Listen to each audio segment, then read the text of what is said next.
বিসমিল্লাহির রহমানির রহিম।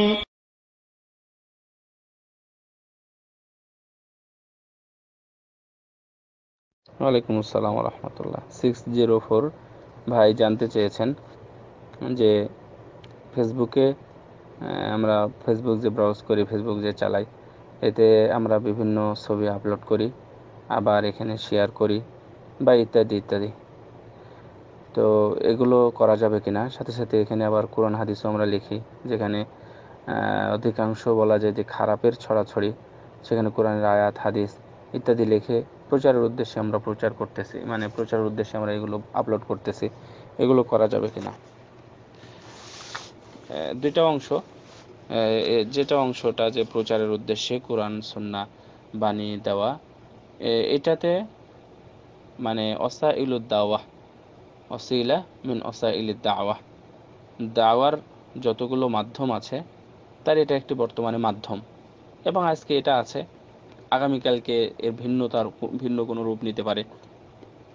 আগে এরকমভাবে জালসা মাহফিল হতো না যেমনভাবে এখন হচ্ছে, কিন্তু এই জালসা মাহফিলের মাধ্যমে আলেমগণ দিন প্রচার করতে সুবিধা হচ্ছে এবং করতে পারতেছে। আগে শুধুমাত্র জুমার খুতবা ছিল এবং কিছু কিছু দাস ছিল, দাসের মাধ্যমে প্রচার করা হতো, কিন্তু এখন অনেকগুলো মাধ্যম এসে গেছে দিন প্রচারের ক্ষেত্রে। তো এই মাধ্যমগুলোতে কোনো সমস্যা নেই।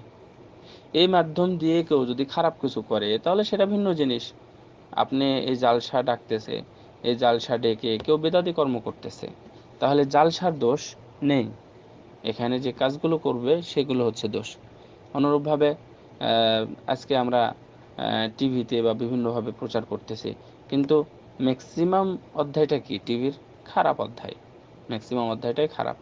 তাহলে আসলে এখানে টিভির কোনো দোষ নেই, প্রচার করা, চালানো এবং যারা এগুলো ছড়াচ্ছে বা যে সমস্ত চ্যানেলে এগুলো মানে ছাড়তেছে, প্রোগ্রামগুলো সেট করতেছে, এর জন্য তারা দোষী, অবশ্যই তারা দোষী।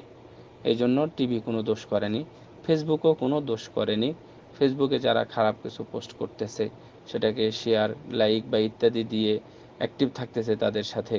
ইউটিউবে যারা, আপনি ইউটিউবে খুললে, মানে আমি যতদিন খুলেছি ম্যাক্সিমাম দিন দেখেছি প্রথমে অর্থাৎ এটাকে হোম পেজ বলে সম্ভবত তো ওখানে যেটা থাকে সেগুলো দেখা যাচ্ছে কোথাকার কোন মেয়ে কোথায় কি করেছে, কোথায় কি কৃতিত্ব অর্জন করেছে, কোথায় ওই যে তাদের বেহায়াপনার জগৎ যেটা আছে এই জগতে কোথায় কি করেছে, এটা ওখানে দেওয়া আছে। এর জন্য কি আমি ফেসবুক বন্ধ করে, সরি এর নাম ইউটিউব বন্ধ করে দেবো? জি না, আপনি করতে পারবেন। ইউটিউব আপনার যেটা প্রয়োজন সেখান থেকে আপনি এটা কালেক্ট করতে পারবেন। আচ্ছা, এটা হচ্ছে এক, এটা হচ্ছে 2 নম্বর ছিল। কিন্তু 1 নম্বর যে অধ্যায়টা তা হলো ছবির বিষয়। ছবির বিষয় সাবধান। আমি আপনাদের সাথে শেয়ার করার জন্য বলছি, এই সেমিস্টারেই আমি কিছু পড়তেছি। তো পড়ার মধ্যে আমাদের একজন শেখ, শেখ কাসেম আত্তওয়াশি হাফিজা, কাসেম হাম্মাদ আত্তওয়াশি হাফিজাহুল্লাহ তাআলা, তো ইনি আগে ওয়াকিলুল কুল্লিয়া ছিলেন, তো ইনি পড়াচ্ছেন। তো ছবির ব্যাপারে ইনি চমৎকার অনেক কথা বললেন, যে ছবি মানুষের কত ধরনের ক্ষতি করতে পারে। মানে ওই যে ওই হাদিসটা, এটা সহিহ বুখারী মুসলিমে সব হাদিসে আসছে, ইবনু মাজাতে দারসে গিয়ে এই কথাটা উনি বললেন যে আমরা ওইখানে প্রবেশ করি না। কে বলছেন? ফেরেশতা। আমরা ওখানে যাই না যেখানে ছবি আছে এবং যেখানে কুকুর আছে। এবং সহিহ মুসলিমের রেওয়ায়েতে আছে যে এখানে কুকুর বলতে কুকুরের একটা বাচ্চা ছিল যেটা কেউ জানতেন না। তো এখানে মাসলা হলো যে আমার বাড়িতে যদি অজান্তেই কোনো কুকুর থাকে তাহলে তাও কি ঢুকবে না? বিভিন্ন জন অনেক কথা বললেও সর্বশেষ কথা এটাই এসেছে যে যেহেতু রাসূল সাল্লাল্লাহু আলাইহি ওয়াসাল্লামের সাথেই এমনটা হয়েছিল, রাসূলও জানতেন না, আয়েশাও জানতেন না, অর্থাৎ রাসূলের ঘরের মানুষও জানতেন না যে তাদের ঘরের মধ্যে কুকুর আছে, এবং সেটা কুকুরের বাচ্চা, যেটাকে আমরা অনেক আদর করে থাকি, অনেক ভালো লাগে দেখতে কুকুরের বাচ্চা, দেখবেন বাচ্চাকালে। তো অথচ সে তার কারণে জিবরিল আসেননি এবং বলে গেলেন পরের দিন এসে যে আমরা ওখানে যাই না যেখানে কুকুর এবং ছবি থাকে। তাহলে উম, এই ছবিকে আজকে আমরা এমন একটা পর্যায়ে নিয়ে এসেছি, মানে এটা যে হারাম, এটা যে চলবে না, এটা যে উচিত নয়, এটা যে তুলতে হয় না, এটা যেন আমরা মানে মানে আমরা বলতে ভয় পাই মানুষের কাছে। না ভাই থাক, ছবি তুলেন না, এই কথাটা বলতে পারি না। এটা এমন একটা পরিবেশ এসে গেছে, এবং এর জন্য আমরাই কিন্তু দোষী। আমরা এই পরিবেশটাকে নিয়ে আসছি। সুতরাং ছবি আপলোড করা, কোথায় গেলাম, কি করলাম, এই করলাম, আপনি কোনো কোনো দৃশ্যের ছবিটা দেন, এই মানুষ দেখে বলবে সুবহান আল্লাহ। আচ্ছা, কোনো মানুষের চেহারা দেখে বলে সুবহান আল্লাহ?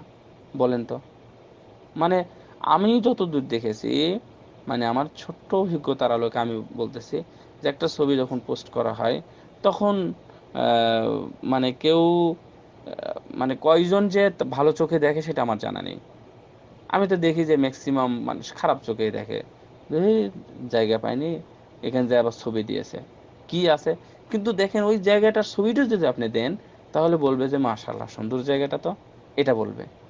তো সুতরাং দেখেন, আপনি এখানে বাস্তবতা একটা দেখতে পাচ্ছেন যে মানুষের কাছে এটা অপছন্দনীয় একটা দিক, কিন্তু অনিচ্ছায় মানুষকে সেটা দিতে হচ্ছে, দেখতে হচ্ছে। আমার প্রোফাইল আইডির জন্য বা অন্যের কাছে পরিচিতির জন্য, পরিচিতি বলতে আমাকে যেন চিনতে পারে যে আমি অমুক, কারণ মুকাররম নাম দিয়ে যদি সার্চ দেওয়া হয়, হয়তোবা 50টা আসবে। যদি আব্দুল্লাহ নাম দিয়ে সার্চ দেওয়া হয়, হয়তো 200টা আসবে। কিন্তু আমি যাকে চাচ্ছি তাকে চিনতে পারছি না বা জানতেও পারছি না, বা তার মানে যাই হোক যে কোনো ইয়াতে। তো এই ক্ষেত্রে জাস্ট প্রোফাইল আইডির জন্য কেউ এটা ইউজ করতে পারে, এটা হচ্ছে কাজের অন্তর্ভুক্ত। কিন্তু আমি ফেসবুকে শুধু ছবি আপলোড করব, অমুকের ছবি, অমুকের ছবি, নানা, খালু, ফুফু, চাচা, কেউ, ভাই বোন, আত্মীয় স্বজন, খালার ছবি, বোনের ছবি সহ ফেসবুকে দিয়ে দিচ্ছে। লা ইলাহা ইল্লাল্লাহ। এটা চলবে না ভাই, এটা চলবে না। আমাদের এই মসজিদে নববীর ইমাম শেখ আলী আব্দুর রহমান আল হুজাইফি হাফিজাহুল্লাহ তাআলা, তো উনি উনি এখানে উনি মোটামুটি বয়োজ্যেষ্ঠ। তো উনি মাঝে মাঝেই বলেন, এবং উনি উঠে দাঁড়ালেই যে মানুষ ক্যামেরা ধরে, উনি সরাসরি ধমক দেন, খবরদার ছবি তুলবেন না, খবরদার ছবি তুলবেন না। আমাদের একটা হাদিসের উস্তাদ আছেন, একটা অনুষ্ঠান হয়, তো বাংলাদেশ থেকে কিছু সাংবাদিক ভাইয়েরা হজে আসছে, তো এটিএন, সম্ভবত এটিএন এর, তারা এসে ওনারা বলছেন যে শেখ, মানে যাই হোক এরভাবে বোঝা হলো যে আমরা একটু ভিডিও করতে চাচ্ছি। তো শেখকে যখন বলা হলো, তখন বলছে যে না, ভিডিও করলাম, কথা বলবো না। দেখেন ভিডিওতেই ওনারা পিছনে, অথচ ওনারা যা বলেন মুখ দিয়ে, আহ, মানে মুখ দিয়ে যেটা বের হয় সেটা কোরআন এবং সুন্নাহর কথাই বের হয়। তারপরে ওনারা রাজি হলেন না। মানে দেখা যাচ্ছে এখান থেকে কোথাও এডিট করবে, ভিডিও করবে, ছবি তুলবে, আবার এই করবে, সেই করবে, ইত্যাদি কারণে ও রাজি হন, এবং কোনোদিন রাজি হন না ছবি তুলতে, যে শেখ আপনার সাথে একটা ছবি তুলি, কোনোদিন উনি রাজি হন না। তো সুতরাং ভাই এখান থেকে ফিরে আসতে হবে আমাদের। শুক্রিয়া।